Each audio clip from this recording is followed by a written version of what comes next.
guys, get ready with us. Fit sister version. என்ன guys புது வாய்ஸாக இருக்குன்னு பார்க்குறீங்களா? நான் அவளோட சிஸ்டர் பேசுகிறேன். ஆமாங்க, பேசுனேன் தங்கச்சி. அவளோட பாப்பாவோட பர்த்டேக்கு ஃபங்க்ஷன் காலையில் முடிஞ்சுட்டு நாங்கள் எல்லாம் இப்போ தான் போகிறோம். இப்போ ஈவினிங் 6 o'clock ஆக போகுது.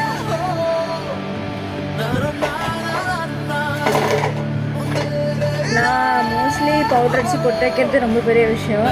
ஆனால் என் தங்கச்சி இந்த மாதிரிலாம் நிறைய யூஸ் பண்ணுவாள். உங்கள் வீட்லையும் அப்படி இருந்தால் ஆட் பண்ணுங்கள்.